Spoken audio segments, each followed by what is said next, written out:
Hi guys. I'm get asked this question a lot as the Ward family history consultant or just as a genealogist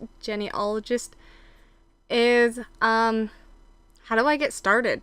It seems to be a lot of people's biggest fears is getting started. Where do I start? There's so much to do. What am I comfortable doing? Um so this is going to help you get started. It's going to help you get you on the right path, show you what's done on your family tree, what's not done on your family tree. And mostly my favorite thing is help you with memories. Because memories is what helps turn the hearts to the father and the father's hearts to the children. So this is my recommendation. Not the way I did it. Because the way I did it was I just Googled people. Yeah. Don't ever do that. Actually, don't ever start that way. So this is a booklet called My Family, the Stories That Bring Us Together. You can either get this from your ward's family history consultant or your bishop. You can also find it at Deseret Book, I believe at the distribution center, but don't quote me on that one. And pretty much here on the LDS store. It's a 50 cent book. Well, 50 cent US dollars if you're in England or Canada or anywhere else in the world. I don't know. But this little booklet just pretty much helps you go through your pedigree. I know a lot of your pedigrees are already done. Just work with me, okay? Just do it. Just do it anyway. So this is kind of what it looks like. I'm going to actually show you guys the digital copy because we live in the digital age. So you're going to go here on Family Search. Hopefully you've already made a Family Search account. I'll have a video linked below on how to get a Family Search account. Mormon or non-Mormon account. So I'll help you guys out with that. Once you get in, you're going to hover your mouse over the family tree and you're going to go down to the family booklet and click on it. Okay, so it's now brought up this page. So you can also, once again, order it right here. Help others fill out their booklets or get started on yours, either right here or right here. I'm going to click on the big blue button and it's going to pull up what's already filled out on my family tree. When you make an account, if you're Mormon, it's going to bring up what the church already has and put it on your family tree. If you're not Mormon, I think you're just going to have to build your tree. And then what this is doing, the booklet's doing, is pulling up what's already on your tree.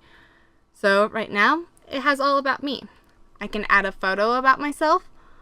I can add what I want people to learn about me and what my hobbies, interests, and favorite traditions are. I really, really like this because one day I could have kids and I could die before they're grown or before they really have gotten to know me. Or I could die before my grandkids and great-grandkids are born and I've got to know them and they've got to know me.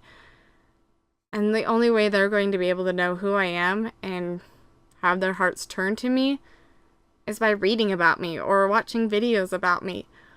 So fill this out. If you want people to know about you or future generations to know about you, fill this out. If you want to know who your grandparents are or your great-grandparents and your kids to know that, fill this out. Memories is going to be one of the things you'll learn I will talk about the most. It is something that I have the biggest passion about because that is something my husband's side of the family did not do, and that is what I'm doing. And it's just sad to me that they never got to know who their family was. But now they are. So yay for me. So once you scroll down, the next section is my gender, which you could probably tell from my voice. I'm a female. My birthday, birthplace, my marriage date, and place. Sorry that section's all blurred. I have privacy that I've got to keep. So next, continue, and it'll go on to the next generation, which will be my father. Believe it will always do males first, then females. When filling out information, I recommend you fill out all the information and then add a picture because I have learned that adding a picture Wait, no. Add a picture, then fill out all the information. Add a picture, then fill out all the information. I have learned that when you fill out the information and then add the picture, the information tends to go bye-bye. So add a picture, then add the information. So I can just click here on adding a picture, and it's going to make me sign an agreement saying, hey, yeah, I read the policy. The church has rights to these photos. They actually will be public. Then once I agree, it'll bring up this upload. You can already do upload or photos you've already added on Family Search. I actually don't have any photos added, so we're going to upload one. So right here it's telling you that you can click and drag a photo in. So you can go to your computer's folder and go to My Pictures and find any pictures. Like right here, this is the picture of my father. And I can just click and drag and bring it there. Or, hold on. or you can click the plus sign and it will do the typical of how you upload a photo. Where you have to go through your pictures and click on the photo and then say open. Because we're on my father's page. Oh, okay. Or we're just gonna have computer problems and it's not gonna open up the picture, so I won't show you guys how that works apparently. I think once it opens up a picture, it should be like right here, or it should bring you back here to that person's page. We're gonna click cancel adding photo. I think what it does is it brings you back here. I'm not sure. I've never added a photo and it just errored out on me. Maybe we could try again later. But once again, we can add a story.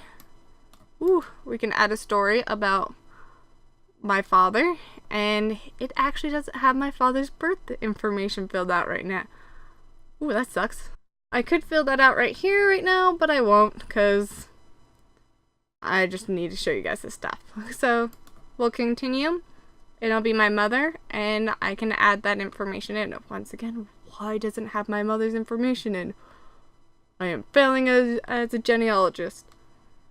We can continue, and then it's going to ask for my brothers and sisters.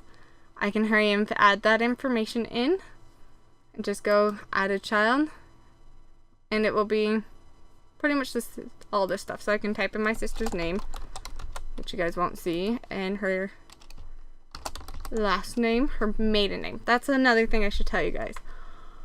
When you are putting people here on the family booklet or on Family Search, for females, always put their maiden name. Do not put their married name. Maiden. Before marriage.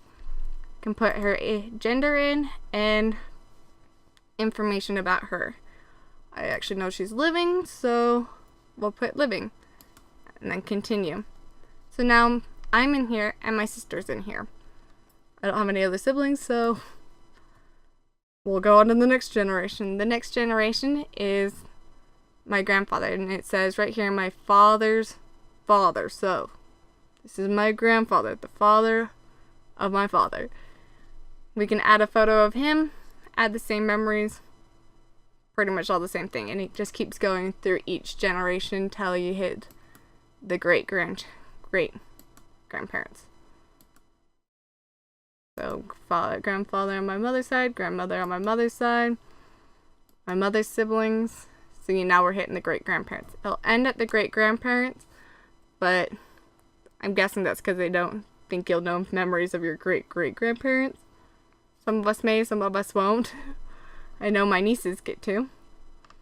Anyway, so here's my great grandparents information. I can add a story. Right now, I actually have death information because my great grandparents had died when I was little, or some of them died before I was born. So here's the death information and the marriage. If you don't remember any information, some information, such as death or marriage information, it is okay to leave it blank or come back to this at another time. For whatever reasons, such as time issues, your kid's crying in the background, you gotta go make dinner, whatever's going on in life that makes it so you cannot complete this book at this time frame, you can come back on another day. All you have to do is hit this exit booklet capture tool, and it'll say, oh, you're exiting. Do you want to continue later, or are you finished? We're going to come back later because I have obviously got work to do. then it's going to be like, oh, here's all the new people you added. Let's export them onto your tree. That would be really smart, wouldn't it? Or you can export them later, once you're done with the whole entire booklet. I like to do it as I go, just to make sure it's done, because I don't know when I'll come back to this booklet. It could be next week, it could be a month from now. Don't need to add that person twice. So, we're going to hit export. It says once you've exported the family tree, any new updates on these family members will be needed to be done on the family tree. So, anything I add about my sister will need to be added on the tree and not on the booklet. Actually, I think it could work either way, but we're just going to say yes. We know it has to be done on the tree. It says, thank you for exporting your family members. Now we're going to close. And it'll just bring us back to this and say, congratulations, you've saved your booklet and all that information is now on your family search tree. So I can go here to my tree and we can see that my sister will be on there. Sorry for all the blurring, I have privacy laws that I need to follow, or my privacy I would like to follow. So right here would be me, and right here is my sister. She's now on the family tree when she wasn't there earlier. And that is my recommendation on how to get started doing family history work. It is the little seed that's going to make this thing grow in your heart and help you turn your hearts to your fathers and your fathers' hearts to you. And help you learn what you need to get done with your tree and what not to get done on, well, what's already done on your tree. Come back next week for some more lessons. If you have any questions, leave them in the comment section. I will get to them as soon as I can and answer them. If you guys have any ideas of what lessons I should do, please also list them below, and I will get on to that. Thank you guys for watching. Have a beautiful week. Bye.